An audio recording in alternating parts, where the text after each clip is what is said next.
தமிழகம் எங்கும் Max gold cash for your gold. Max gold நீங்க தங்க மட்டும் இல்லைங்க, பிளாட்டினம், டைமண்ட், சில்வர், ரூபினி எதை வேணாலும் விற்கலாம். உங்களுக்கான பணம் ரொக்கமா கையிலயோ இல்லைன்னா பேங்க் அக்கௌண்ட்லயோ உடனடியாக செலுத்திடுவாங்க. மார்க்கெட் மதிப்பை விட 100 ரூபாய் ஒரு கிராமுக்கு உங்களுக்கு கூடுதலா கிடைக்கும். தமிழ்நாடு முழுக்க டோர் ஸ்டெப் சர்வீஸும் இவங்க ப்ரொவைட் பண்றாங்க. உங்களுக்கு கோல்ட விற்கணும்னு அதுக்கு ஒரே ஒரு பெஸ்ட் பிளேஸ் மேக்ஸ் கோல்டு தான். கால் 04445454545. வணக்கம். Big topic with Karthik Mayakumar. போர்க்களம்னு வந்துட்டா விதிகளே கிடையாது, ரூல்ஸே இல்லை, நீ ஜெயிக்கிறது மட்டும் தான் மேட்ரு அப்படின்னு சொல்லுவாங்களே. அது உலக போர்ல வேணா நீங்க அப்படி சொல்லிக்கலாம். ஆனா இப்ப நடந்துட்டு இருக்க போர்கள் இருக்குல்ல, யுக்ரைன் ரஷ்யா கான்ஃபிளிக்டா இருக்கட்டும், இந்த ஈரான் கிரைசிஸா இருக்கட்டும், இங்கெல்லாம் எந்தெந்த ஆயுதங்களை பயன்படுத்தணும் பயன்படுத்தக்கூடாதுன்னு தனிப்பட்ட விதிகளே இருக்கு. ஆனா அதெல்லாம் ஒரு முறை மீறிக்கிட்டு இருக்காங்க. ஒரு பக்கம் இஸ்ரேல் மீறுதுன்னா இன்னொரு பக்கம் ஈரானும் மீறிக்கிட்டு இருக்கு. இதை பத்தி தான் முழுக்க பார்க்க போற நிகழ்ச்சிகளை போலாம்.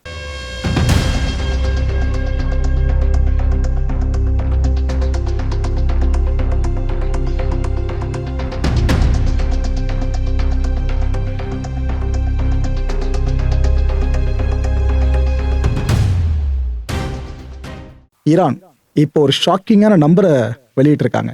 என்ன சொல்றாங்கன்னா, இந்த வார் ஆரம்பிச்சிருந்து இப்போ வரைக்கும் எங்க நாட்டில் 250 ஸ்டூடெண்ட்ஸ் அண்ட் டீச்சர்ஸை கொண்டு இருக்காங்க. மற்ற விஷயங்கள் போகிறது ஓகேங்க, எங்களுக்கு டேமேஜ் இல்லாத பொருட்கள் ஆச்சுன்னா நாங்கள் சரி பண்ணிப்போம். சிவிலியன்ஸில் சாமானிய மக்கள் கொல்லப்படுறாங்க அப்படின்னா அவங்கள தாண்டி படிப்பில் சிறந்தவங்க இருக்காங்களே, எங்களோட அடுத்த எதிர்காலம் நினைக்கிற மாணவர்கள் இருக்காங்களே, இப்படி ஒரு பக்கம் டீச்சர்ஸ் மாணவர்களை டார்கெட் பண்ணி அடிக்கிறதெல்லாம் நாங்கள் எப்படிங்க ஏற்றுக்க முடியும்? 250 பேர் இதுல கொண்டு இருக்காங்க, மாணவர்கள், ஆசிரியர்கள் அப்படின்ட்டு ஈரான் வருத்தத்தோடு இந்த நம்பர்ஸ் இப்போ வெளியிட்டிருக்கு.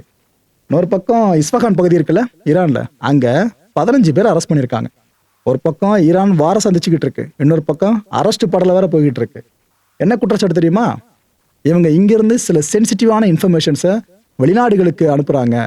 குறிப்பா இஸ்ரேல் தரப்புக்கு இவங்க கொடுக்குற மாதிரி தெரியுது, மொசாட்டுக்கு வேலை பார்க்குறாங்களோன்ற எண்ணத்துல தான் நாங்கள் அரெஸ்ட் பண்ணியிருக்கோன்னு இந்த சஸ்பெக்டுக்கான காரணத்தையும் ஈரான் அரசு இப்போ சொல்லியிருக்காங்க. அவங்க நிலைமை என்ன போதும், மற்ற குற்றச்சாட்டுகளை கைதாகிறது வேறங்க. ஆனா உளவு பார்க்குறாங்க, அதுங்கெல்லாம் கைதாகிட்டா ஈரானை பொறுத்த வரைக்கும் டைரக்டா எக்ஸிகியூஷன் கொண்டு போயிடுவாங்க. இது வரைக்கும் எவ்வளோ பேரை பண்ணியிருக்காங்க, உயிர் எடுத்திருக்காங்க. இந்த 15 பேர் நிலவு என்னவோ இதுக்கப்புறம். அமெரிக்கன் சோல்ஜர்ஸ் இவங்க சார்ந்த ஈரான் இப்போ ஒரு பெரிய அனௌன்ஸ்மெண்ட் விட்டுருக்காங்க.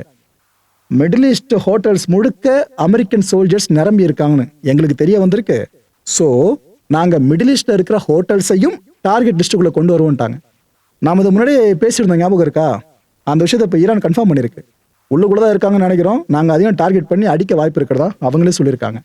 இது கிட்ட சைக்காலஜிக்கல் வார்ஃபேர் தாங்க. என்ன நடக்கணும் இதுக்கப்புறம்? அமெரிக்கன் சோல்ஜர்ஸ் எங்கெங்கெல்லாம் ஹோட்டல்ஸை தங்கியிருக்காங்களோ அங்கேருந்து அவங்கள வாலண்டியராக வெளியேற்றுற வேலையை அந்தந்த உள்ளூர் அரசாங்கங்கள் பார்த்துப்பாங்க. அவங்க வெளியே வந்த பிற்பாடு ஆட்டோமேட்டிக்காக ஒரு நம்பிக்கை இழப்பு ஏற்படல. ஓ, அமெரிக்க பேசிஸ்ல இங்கே இருக்கிறது நம்மளுக்கு பாதுகாப்பு கிடையாது போல இருக்குன்னு அந்த மிடில் ஈஸ்ட் இருக்க ஒவ்வொரு தரப்பும் நினைக்க ஆரம்பிப்பாங்க. இது ஈரான் எதிர்பார்த்த விஷயமா? இது நடக்குமா? ஒன்று. ரெண்டாவது, அவங்களோட டார்கெட் அப்படின்றது சிவிலியன்ஸ் மத்தியில் வைக்க முடியாத சூழல் ஏற்பட்டுரும். ஈரானுக்கு அது நல்லதுதான். ஏன்னா சிவிலியன்ஸ் அவங்க தொடர்ந்து ஹிட் பண்ணாங்கன்னா உலக நாடுகளோட எதிர்ப்பை சம்பாதிக்கணும். ஒரே கல்லில் 2 மாங்கன்னு சொல்லுவாங்களே, அப்பேற்பட்ட விஷயத்தை தான் ஈரான் இப்போ ட்ரை பண்ணிருக்கு. ஆஸ்திரேலியா, அதாவது உலக நாடுகள், பல நாடுகள் இந்த ஆயில் பெருசாக கிடைக்காம கஷ்டப்படுறாங்கன்னு சொல்லிட்டு இருந்தோம்ல, நிறைய எனர்ஜி லாக்டவுன்லாம் போட்டுட்டு இருக்காங்கன்னு சொன்னால, ஆஸ்திரேலியாலும் செம கஷ்டம் போல இருக்குங்க. என்னன்னா இந்த நியூ சவுத் வேல்ஸாக இருக்கட்டும், அப்புறம் விக்டோரியா ப்ராவின்ஸாக இருக்கட்டும், இங்கெல்லாம் கிட்டத்தட்ட 500க்கும் மேற்பட்ட பங்க்ஸு ஸ்ட்ரகிள் பண்ணிட்டு இருக்கு பயங்கரமா. போதிய அளவுக்கு பெட்ரோல் இல்லை, டீசல் இல்லை கையிருப்புல. ஆஸ்திரேலியாவுக்கு இந்த நிலைமை கொடுமையை பார்த்தீங்களா? இதுக்கப்புறம் வர நாட்கள் இன்னும் கொஞ்சம் மோசமான நாட்களாக இருக்கலாம்னு எக்ஸ்பர்ட் சொல்ல ஆரம்பிச்சிட்டாங்க. மக்களே, இந்த வெளிநாடுகளோடு கம்பேர் பண்ணுறப்ப இந்தியாவில் ஓரளவுக்கு ஓகே. ஏன்னா எல்பிஜி சார்ந்த நமக்கு பெரிய தலைவலி இருக்கு, பெட்ரோல் டீசல் சார்ந்த பெரிய தலைவலி இல்லை இது வரைக்கும். இது எப்படியே தொடர்ந்தா நல்லா இருக்கும்னு நினைக்கிறேன். ஆனால் ஆஸ்திரேலியா மாதிரி நாடுகள்லாம் கஷ்டப்பட ஆரம்பிச்சிருக்குல்ல, அந்த கஷ்டப்படக்கூடாதுங்க. இந்த கான்ஃபிளிக்ட் சீக்கிரம் முடிஞ்சாதான் இவங்களுக்குள்ள ஒரு விடிவு காலம் பிறக்கும். ஐஆர்ஜிசி இதோட ஏர் ஸ்பேஸ் ஃபோர்ஸ் சோல்ஜர்ஸ் இருக்காங்களே, அவங்கெல்லாம் அண்டர் கிரவுண்ட் மிசைல் ஃபெசிலிட்டியில் இருந்தபடியே தொழுகையில் ஈடுபடுறாங்க, ப்ரேயர்ஸ்ல. ஒருவேளை மிசைல்ஸை லான்ச் பண்றதுக்கு முன்னாடி நடந்த தொழுகை அனுபவம் தெரியல, இப்போ அந்த வீடியோ வெளியிட்டு இருக்காங்க. الله الصمد لم يلد ولم يولد ولم يكن له كفوا أحد كذلك الله ربي ربنا لا تزغ قلوبنا بعد إذ هديتنا وهب لنا من لدنك رحمة إنك أنت الوهاب الله أكبر سبحان ربي العظيم وبحمده الله أكبر سبحان ربي الأعلى وبحمده الله أكبر. போர்க்குற்றங்கள், இந்த வார் கிரைம்ஸ் நிறைய நீங்க கேள்விப்பட்டிருப்பீங்க. தடை செய்யப்பட்ட ஆயுதங்களை பாவிக்கிறதும் ஒரு வகையான போர்க்குற்றம் தான். அந்த வகையில இஸ்ரேல் மேல ஒரு பெரிய குற்றச்சாட்டு இப்ப சுமத்தப்பட்டிருக்கு. அது என்னன்னா ஒயிட் பாஸ்பரஸ்னு சொல்லுவாங்க. ஆக்சுவலா இது ஒரு பேண்ட் சப்ஸ்டன்ஸுங்க. இதை போர்க்காலத்துல பயன்படுத்தக்கூடாது. இத வெள்ளை சாத்தான்னே சொல்லுவாங்க. அப்ப எவ்வளவு மோசமான ஆயுதமா இது இருக்குன்னு யோசிச்சு பாருங்க. இந்த ஆயுதத்தை லெபனன் மேல இஸ்ரேல் இப்ப பயன்படுத்தி இருக்கிறதா மிகப்பெரிய குற்றச்சாட்டு சுமத்திருக்காங்க. இது ஃபர்ஸ்ட் டைம் இல்ல இந்த குற்றச்சாட்டு. இதுக்கு முன்னாடி காசா கான்ஃபிளிக்ட் பெருசா போச்சுல, அப்பயும் இஸ்ரேல் மேல இதே மாதிரி குற்றச்சாட்டு தான் சுமத்தப்பட்டுச்சு. இஸ்ரேலை தாண்டி இன்னும் சில நாடுகள் மேலேயும் இதே மாதிரி குற்றச்சாட்டு இருக்கியா, ரஷ்யா சார்ந்த இந்த குற்றச்சாட்டு இருக்குங்க. அப்பேற்பட்ட குற்றச்சாட்டு திரும்ப ஒரு முறை இப்ப வலுக்க ஆரம்பிச்சிருக்கு. ப்ரோ, அவங்க தான் அவ்வளவு வெப்பன்ஸ் யூஸ் பண்ணுவாங்க ஒவ்வொரு நாடுகளும் அவங்களோட படைகளும். இது நான் ஒயிட் பாஸ்பரஸை மட்டும் எல்லாம் பேன் பண்ணி வைக்கணும்னு கேட்டீங்கன்னாக்கா காரணம் இருக்குங்க. இது நீங்க நினைக்கிற மாதிரி அவ்வளவு ஈஸியான வெப்பன்லாம் கிடையாது. இந்த தொகுப்பை பாருங்க. இதுக்கான வெள்ளை சாத்தான்ற பேர் வந்துச்சுல, அது ஏன்ற காரணம் தெளிவா புரியும், எதுக்கு பேன் பண்ணான்ற உண்மையும் புரியும். இந்த ஒயிட் பாஸ்பரஸ் பாம்ஸ் அப்படின்றது வேர்ல்டு வார் 1லயும் பயன்படுத்தப்பட்டுச்சு, வேர்ல்டு வார் 2லயும் பயன்படுத்தப்பட்டுச்சு. கொத்து கொத்தா மக்கள் இறந்தாங்களே இந்த 2 போர்கள்லையும், உலகத்தோட மிகப்பெரிய போர்க்களங்கள்லையும். இதுக்கு பிரதான காரணமாக அமைஞ்சது இந்த ஒயிட் பாஸ்பரஸ் பாம்ஸ் தான். இதுக்கு இன்னும் 2 மாற்று பெயர்கள் இருக்குங்க. பில்லி பீட்டர் அண்ட் இன்னொரு பேர் பார்த்தீங்கன்னா ஃப்ளேமிங் ஆனியன் அப்படின்னு சொல்லுவாங்க. இந்த செகண்ட் வேர்ல்டு வாரில் ஹிட்லரோட நாசி படை உலகத்தை மிரள வச்சுட்டு இருந்துச்சுல ஒரு கட்டத்தில், ஆரம்ப கட்டத்தில். அப்போ அவங்க அதிகப்படியாக பிரயோகப்படுத்திய ஆயுதம் இந்த பாஸ்பரஸ் பாம்ஸ் அப்படின்னு சொல்லக்கூடிய இந்த ஃப்ளேமிங் ஆனியன் தான். ஹிட்லருக்கு ரொம்ப ரொம்ப பிடிச்ச ஆயுதமும் இந்த ஃப்ளேமிங் ஆனியன் தான். இந்த வெடிப்பொருளை அதிகமாக செறி ஊட்டிலாம் இந்த ஆயுதத்தை உருவாக்க மாட்டாங்க. இந்த பாஸ்பரஸ் இருக்குல்ல, இதோட கண்டெய்ன்மெண்ட்டை வச்சு தான் முழுக்க முழுக்க இந்த குறிப்பிட்ட ஆயுதமே உருவாக்கப்படும்.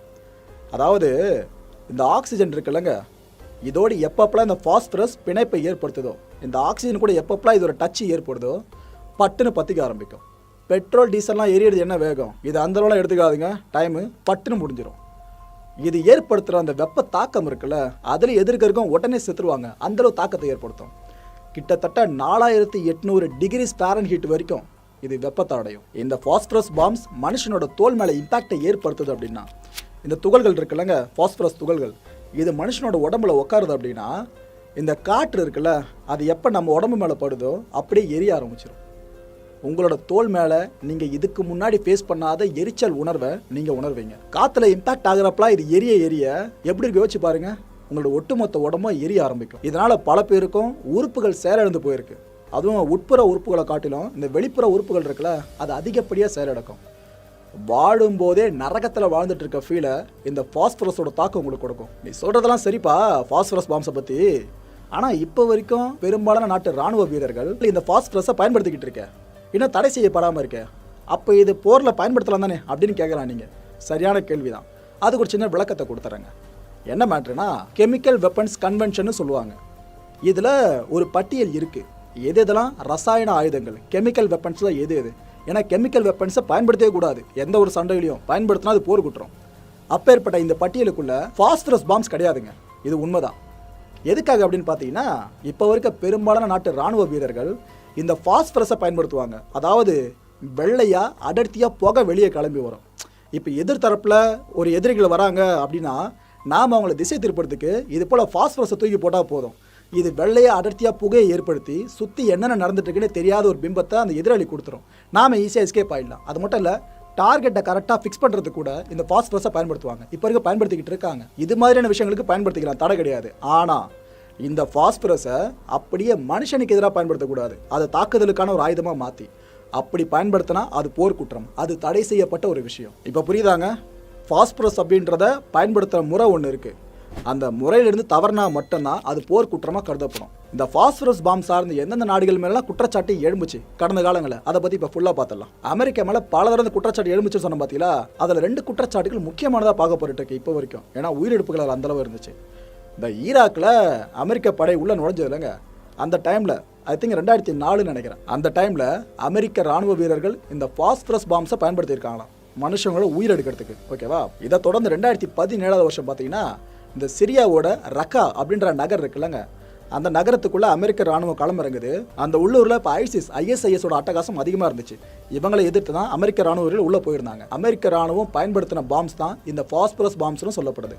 இந்த குற்றச்சாட்டு எழுமுனது 2017. அடுத்தபடியா இந்த அமெரிக்காவோட ஜெராக்ஸா ஒரு நாடு இருக்குல்ல சர்வதேச அரங்கில், இஸ்ரேல், இவங்க மேலே அந்த குற்றச்சாட்டு இருக்கு. கடந்த 2009 வருஷம் பார்த்தீங்கன்னா பாலஸ்தீன் நாடு இருக்குல்ல, இந்த பாலஸ்தீன் மக்கள் மேல இஸ்ரேல் ராணுவம் இந்த பாஸ்பரஸ் பாம்ஸை வச்சு ஃபுல்லாக அட்டாக்கை பண்ணியிருந்தாங்க.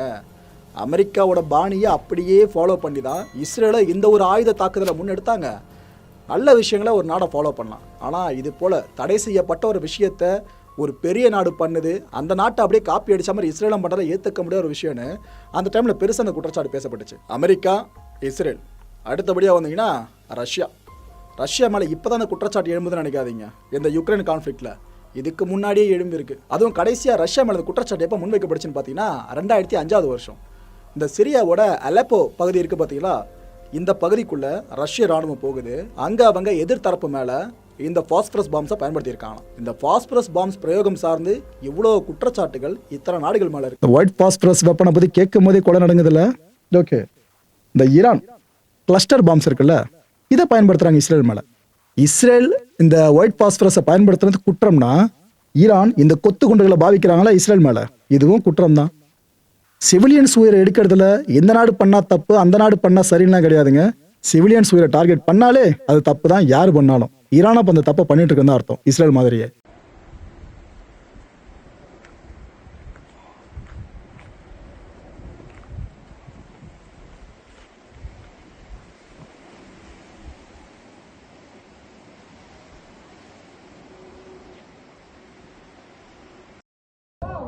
נפילות אחי, נפילות של החיים בנבטים. נפילות בנבטים אחי. נפילות קשות בנבטים, שומע? וואו, וואו, וואו, וואו. וואו! הכל נופל לנבטים, אני אומר לך מתקפה אחת החזקות. אימאלה, אימאלה, אימאלה, זהו, למקלט.